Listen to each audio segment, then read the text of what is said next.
All right, Coach. Just how did the guys feel coming out of getting some much needed rest? Yeah, I thought we started yesterday, which was good. A lot of special situations and some run fits, and then today we went on to early down. So I thought we were focused. I thought the kids came over prepared, and we'll go watch it right now. But I was excited about the energy and the way we practiced. When you had the chance to do a self-scout evaluation, what did you see from your defense that you liked, and what are some of the areas that you felt you guys still have to work on here for the rest of the season? Yeah, I mean, in a lot of ways, self-scouts are highly confidential. You know what I mean? Like in terms of, what are our weaknesses, what are our strengths. So you're not going to get too much out of me there. But I just think we just have to look at the bigger picture, say, okay, what little tweaks do we need moving forward?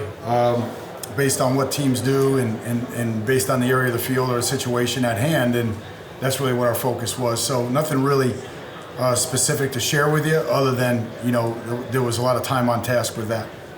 What was your thoughts on how you guys played against USC? I know it's been some time, but if you had to go back to that. Yeah, again, I apologize. It's just so long ago. Like I'm like, this is 5 practices removed and a season and a half worth of Pitt football removed, so it's just hard for me to go back. I will say that the kids did a great job of practicing and then executing. In other words, bringing the practice field to the game plan. I thought the coaches did a great job. Coach Wash with the rush plan was phenomenal. Mick and CO, a couple of coverage tweaks that really helped us, and Mac's been red hot in the red zone. So I thought those guys did a great job, and the kids executed really well. Other than that, man, it's been Pitt for a week now. What have you seen from the new quarterback from Pitt? Yeah, I like him. He's strong. He's got a strong arm. Can really get the ball out there quickly. He's fast enough to make you honor the reads. You could see that at all different times of the season so far. Just him being able to pull it and make them pay. Including the other day. So I'm really impressed with him, and obviously it's going to be a great challenge for us. Oftentimes records don't speak to the talent. How do you keep the guys intact regardless of records to go out there and perform? You're talking about Pitt's record. Yeah, again, I mean, the only thing we're getting ready for is the best version of Pitt on Saturday night. Saturday afternoon. I mean, that's what we're getting ready for, and to fight that, we have to be better than we were, 2 Saturdays ago, and that's really what our focus is on, getting better. Just fixing things with urgency, and then just, every day, just, understanding that what we do in practice is going to show up on game day. What has Xavier Watts done to get to the point where he has a night like he did against USC? Obviously, it's not a snap your fingers moment that just happens out of nowhere. What has he done to get to this point in his level of play? No, I think X has worked hard. I think X has been unselfish. He's done whatever we asked him to do. And I also think that there was a lot of preparation, not just X, but his teammates and CO with that group. And that the other night was the culmination, of that. And what I mean by that was X was in the right position when he needed to be in the right position. And then he just played freely and executed and did the little things right and converted when he needed to. When the play availed itself, he converted it and really, played, a dynamic game for us. Is that an underappreciated aspect of the game, of feeling so prepared that you can play freely and relax? No doubt. I do. I think he put a lot of time into it. And like I said, I just think the challenge in front of him on that stage to stay poised and have the wherewithal, whether it's scooping and scoring or stripping the ball later in the game or his interception, whatever the case may be, he was in the right spot in every one of those. Now, I've seen a lot of guys in that pile prior to X, but X came out with the ball. And that's what I mean by, converting when that opportunity, like there's a stimulus there and you got to respond quickly, and X did. And made the most of those plays, and we need him to do that moving forward. We need all of our guys to do that moving forward. All right, thanks, Coach. All right, guys, thanks. Thanks, Coach. Coach Freeman mentioned that you guys would have to take some deep shots this week. I guess what kind of goes into the process of picking your spots to kind of do that? I didn't know he mentioned that. We're not going to take any deep shots. We're going, you know what I mean? Like, we've given that away, right? No. Well, I mean, I don't know if it's any different than any other week. I mean, I understand it's a testament to who Pitt has been, Coach Narduzzi, the whole defensive staff, the tradition of that place and the defensive brand they play. Like, they make it hard. They make it hard. They know their fits. They know all the route combos they're going to see. They know the run attacks they're going to see. They know defense inside and out. It's who they've been, who they are. So, hey, we're going to have to do everything we can to fight, scratch, and claw to attack them in many different ways, run and pass. We talked about the bye week in terms of players getting rest. How important was it for you to kind of recharge, maybe creatively, but also being able to evaluate where you are as an offense? Yeah, so I think all the above. I told them upstairs, first off, I think it's a testament to working for a head coach that gives you time off to recharge. For us to have the weekend to breathe and get around our families and be a dad and a husband and maybe in a more realistic life sometimes when this one gets you home pretty late and out pretty early, and to be able to see our kids play youth football and be around them in a setting on a weekend and enjoy them was pretty special. So hats off to that, which is healthy for all of us, right? You kind of get lost in this world of coaching, and 12 days decide a lot in our lives. And for our staff, our offensive staff, defensive staff, and everybody in the building to be given that opportunity from our head coach is special. For me, I mean, we're constantly evaluating. I think you go back and look at what we've done. You look at the tendencies. You look at everything we across the board. You look at what you've done well, and you look at what you got to grow in. And our guys know it. We're taking the right steps. These 4 games, we want to really grow and get better. That's the charge. And then we'll evaluate exactly where we ended up. I think somebody asked me upstairs, what do we want to be defined by as an offense? And I'll say it very plainly. Like, if we're a tough physical offense that takes care of the football and turnover margin, which is something we've done, -1 game, but we've got to take care of the football well. We've got to be a tough finishing football team these last 4. And then, of course, we'll be judged and look at where we're at on the last 4 in points per game. But that's the deal, right? Turnover margin and points per game are where it's at, and we want to look good doing it. We want to play hard, be penalty-free, and have that be our reflection of who we are. That's who our guys are. Those guys embrace that. I thought they embraced that in the SC game, and it's how we're going to have to finish this thing to put this thing where we want it to be at the end of the year. Coach, how much responsibility lies on the offense when the defense is that dominant as they were against USC, when you don't, what's the scale to say just keep the ball in your hands? Well, I think number one, it needs to be said from anybody and everybody, what a hell of an effort from our defense. I've never been a part of a game where an offensive team, we get whatever that is of credit it was. We snapped the ball 47 times. And what our defense did to a high-powered offense, it's one of the top offenses in the country, is a testament to our defensive staff and our players and what they did. So hats off to them and where they put us and the position they put us in on offense. And as we told our guys, you have to just play team. That's team unified football. And then we got to do our part to make sure you finish with touchdowns and do our part. So it was phenomenal by our guys. It was fun to watch. And I was really happy with our guys to make sure, hey, now what do we got to do with it? You got to finish the ball on the plus side of the field and make sure you get the reward for what the defense's effort was. Coach Freeman talked a lot about having to, like you said earlier, like Freeman said earlier, to kind of throw the ball more because teams are loading the box and having to execute down the field. What goes into that game plan, and how do you kind of talk the offense up to say this is what we're going to, change our offense after the next 4 games? Yeah, we want, I wouldn't take it as much as a change. It's just making sure we have to do like it. I'll laugh with them. I've told Free and everybody, like, everybody just wants to see the ball go forward, right? So however it goes forward is what it's got to do. Sometimes that'll look like we need to throw in it, and sometimes it'll be to run it. We're going to do that and make sure we're multiple in the way we attack people and just continue to try to make that ball move forward.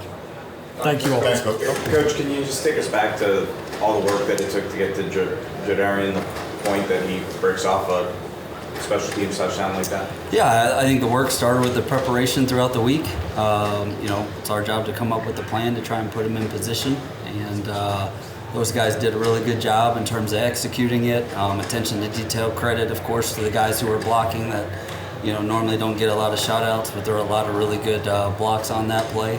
And then, we're always going to ask our returners, they have to try and be able to sometimes make at least one person miss, and he did in the hole, and then, the rest was kind of what it was.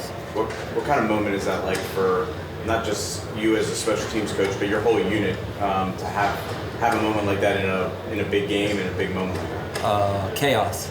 So, no, it was a big moment. It was very exciting for the team, and we had for a couple weeks, some returns get out past the 25, even out past the 35, so we felt like we had been close. We had shown the guys multiple weeks where, hey, the old cliche, we're one block away, and we could have had some other explosive plays, and the best part was Coach Freeman challenged them during the week, and they executed. What can the special teams unit excel at and get better at throughout the remainder of this season? Really just the fine details, trying to be situational masters, because on special teams you don't really know each week what one play could all of a sudden be the difference. So we obviously are always looking for consistency in our coverage units, punting the ball, our kickoff coverage, and then just on our return units, when there is an opportunity to make the play, make sure we perform. You went with 3 returners against USC. I guess what are some advantages of that, and how did you kind of come up with that scheme?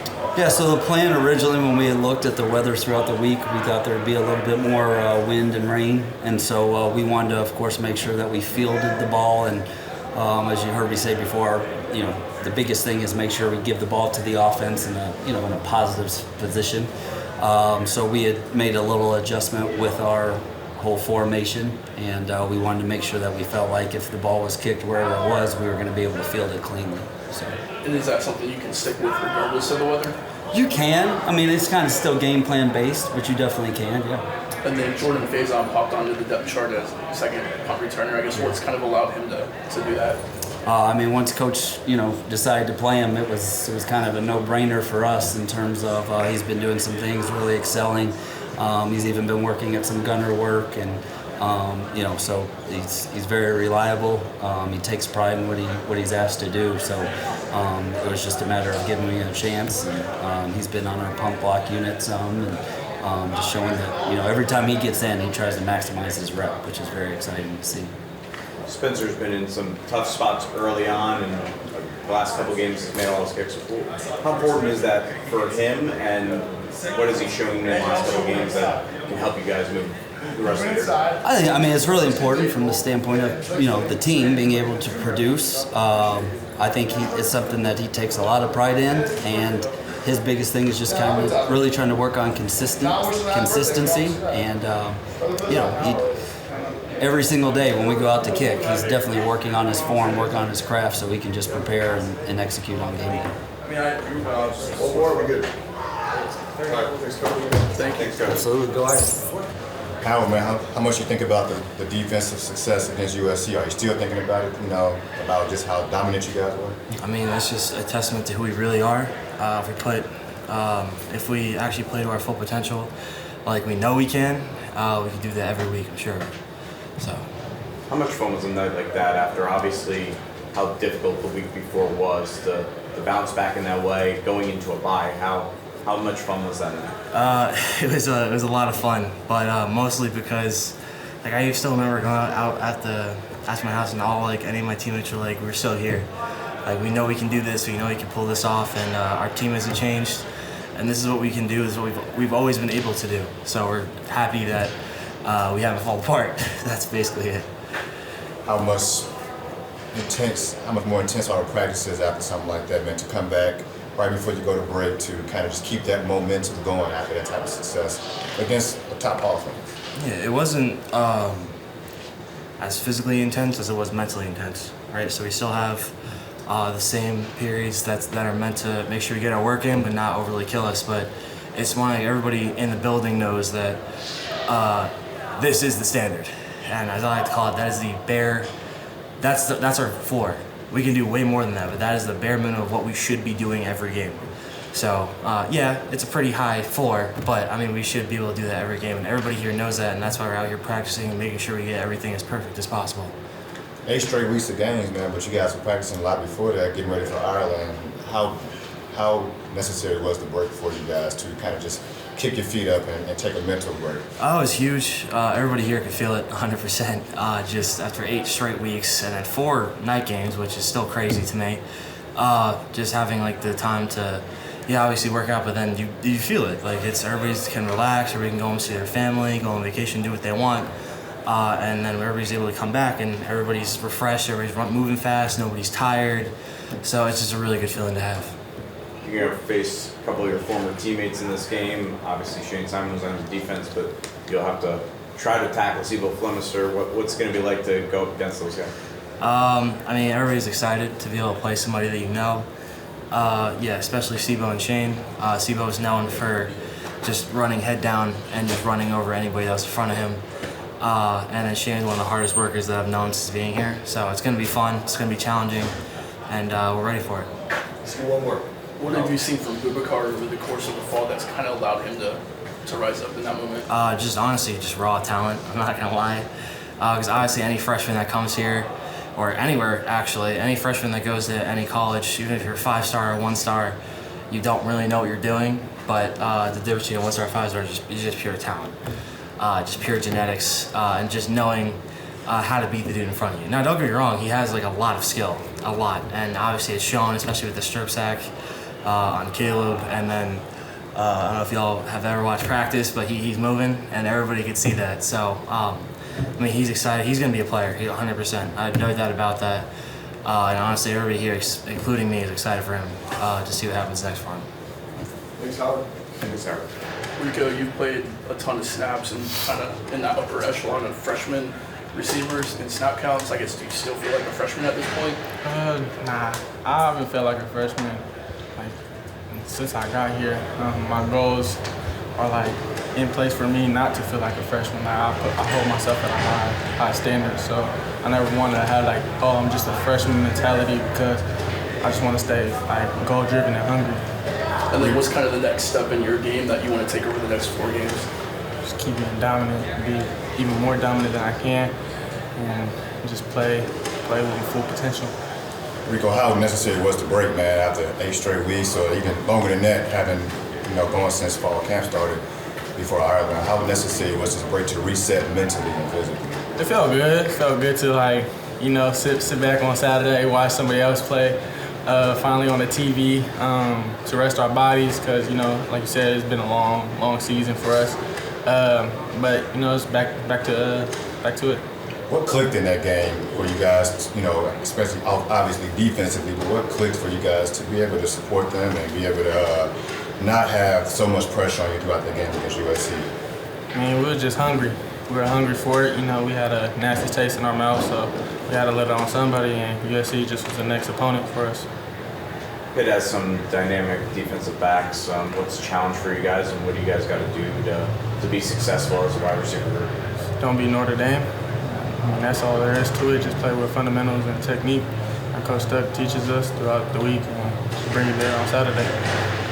2 more for Rico. You go. Looking at the rest of this season, man, how do you guys not overlook Pitt and jump to Clemson, a team that's 2-5 that doesn't have the best record, but obviously have the talent to beat a team like Louisville, who was undefeated at that time? Just day by day. You don't worry about the next day. You got to worry about what's in front of you. Like today, we had practice. That's all you're focused on. Beat them today, and then tomorrow we'll beat them tomorrow, and then every day lead it up to Saturday. So it won't be just an accident. Oh, it just happened. We got to take care of business and practice first. Kind of a corny question, but has Hartman's game changed since shaving off the beard? Is he the same guy? He's the same person. I don't feel like an appearance changes to anybody. But yeah. All right, thanks, Rico. How much did you guys kind of need that break to reset and get regrouped here for the last 4 games? It was very much needed. I mean, going on that 8-week stretch since camp really has been just a brutal beating on all of us, but being able to come back after that couple days off and be more well-rested, more energized has been a big thing for us, and we were able to see it in our workouts yesterday and our practice today and just really get after it, so it was great. How did you spend the time off? I went to actually San Diego with one of my roommates because we had an old friend that cheers out there at San Diego State, so we were able to just kind of get out of town and just have a good time for ourselves. And talk about the dominance against USC, man, how you guys were able to come together and really, show what you guys what Howard called the floor of how, powerful you guys are. It was really just a combination of the chip on our shoulder from last year mixed with the game plan that Coach Golden had for us, because nobody had a good taste in their mouth from what happened last year. I mean, Caleb Williams really ran all over us, and even from how the game was played out to the fingernails he had on, we all had that shit that we wanted to get back at him. And Coach Golden told us that he had a plan for us, he had a plan for them, and all we had to do was just trust in him and trust what he had out for them. And we just really stuck to it, put our head down, worked on it, believed in it, and the results were what they were. Can it be more explosive? Can it be better than what we saw against USC? I think that the whole defense is looking at USC as that's got to be our worst game, and all we can do is just come back and even do more and more and more. Like, no team should be scoring any points on us at that point. Like, if we can make a game look that explosive and make us look that dominant, then I'm sure that we can even do better. Because there were definitely things that we were struggling with. There were definitely things that we got hit with that we didn't want to. So all we have to do is go back to the drawing board and keep going at it. What kind of has been the message from you as a leader coming out of the bye week to the rest of the team? Basically been that we're not done yet. I mean, we still have 5 games guaranteed for us now, so we really just have to keep going and going and going because no team is going to lay down now, no matter if we're playing an unranked team, no matter if we're playing a ranked team. Like, every team's going to be wanting to get a chip at us, especially those that are playing in our home. We have to really keep going at them. We have to stay true to our principles, and if anything, just really look at this as an opportunity to still finish the season out strong and to show like the whole world what we're really capable of. Usually we ask how excited guys are for night games. This will be your first day game in 6 weeks or so. How excited are you to play at 3:30? I'm actually very excited just to make sure or have the opportunity to get back at a reasonable time out of bed and just call it a 9 instead of having to go to bed at 2 o'clock in the morning again or something crazy like that. And what does it say about college football, the level of college football, of competition in college football for a team like Pitt, who's 2-5, who beat Louisville, who's undefeated, but then kind of struggling throughout the season in general, just facing a team like that you really don't know which way they're going to swing each week? I definitely have a better feeling that they're going to be a team ready to come at us because, I mean, they have 3 of our old players. I mean, they have Phil Jurgovich, Shane Simon, and Sebo especially. Sebo's been having a hell of a season too. I'm not sure what Shane's been doing because he's been on defense, but I know Sebo's been really getting into that number 1 spot. And I know he's been looking forward to this game for the longest, and that's my boy. Like, we used to be neighbors really out here. So I know he's really coming to show a whole ND family, a whole ND nation what he's about, and I'm just ready to see how he does that. You got one more for that? All right. Here's Mike. For sure. Joe, where have you felt the offensive line improve the most through 8 games? Yeah, I think for us is just kind of obviously as you start with new guys playing in there, is that there's a confidence level and a trust level. And I think that is there, and it's in-game experience, and that's been there. I think now just individually, everyone's just building confidence in their own ability. Like something that they didn't work on, they're really taking to heart and they're putting that extra work in. And I think everyone's like, we always put one thing on the board and the run of the pass, and I see guys taking the time to work on those things, and then you see it in game, and you're like, wow, like the effort put in is now showing up on the field in practice, in game. I think that's been the biggest step we've taken. And then where's just the confidence grown from Pat and Rocco over the course of those games? Yeah, I think obviously, your first game you're always nervous, and then you get out there and you're like, all right, this is just obviously it's a faster and bigger deal, but it's like practice. It's you're going against the best guys here on defense, and you're going out there and it's the same idea. So as you build confidence and trust in your ability, that's when you really grow that confidence. You're like, I can do this, I know what I'm doing, and that's when the confidence builds, and that's when you become better and better each week. Outside of the Louisville game, obviously you guys have had the same 5 guys in pretty much every moment of the game. How much does that help in building that chemistry together as an offensive line? Yeah, I think for us, obviously, you build chemistry with everyone. Like, the way we do our individual work, we're always working with different guys. We're working with the 1s and 2s. So you have that chemistry throughout with all the group. So we have the utmost trust in anybody who's put in there next to us. But, playing with guys and being comfortable and knowing where they'll be allows you to play, confident. But I think the way we do practice and do our drill work allows us to build confidence with everybody. So it really wasn't a surprise, whenever someone's in there, you kind of know where they're going to be, know where you're going to be, and it works out well.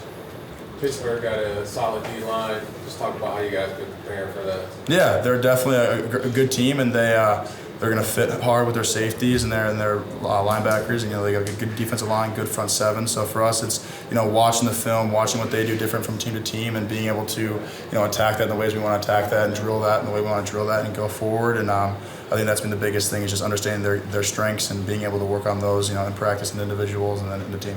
Since the Duke game, the offensive line has seemed to be a lot better. Some penalties that probably hurt you guys in that matchup. But since then, been on the road, man. What's brought you guys, closer to prevent those penalties? I think for us, it's just confidence, and working and trusting each other, and as you build confidence, I always think the game kind of slows down a little bit, and you kind of trust in yourself, and you're not, so jittery at times, and you can trust in what you're doing, and that kind of slows everything down. So the little things that might get you aren't going to get you. So I think confidence is the biggest thing. And what do you say to the defensive unit, man, for what they did against USC, and how to tell them, hey, copy and paste this for the rest of the season? Yeah, no, that was awesome. I mean, that was a heck of a job done, and for us, it's obviously awesome to see them do so well, and you're so happy for them and so grateful as well because they played so well, and it's just a blast to see them do well, and you always want to play complimentary football, and they definitely did that against USC, and that's always very fun to be a part of. All right, thanks, Joe. Thanks, Joe. Thank you.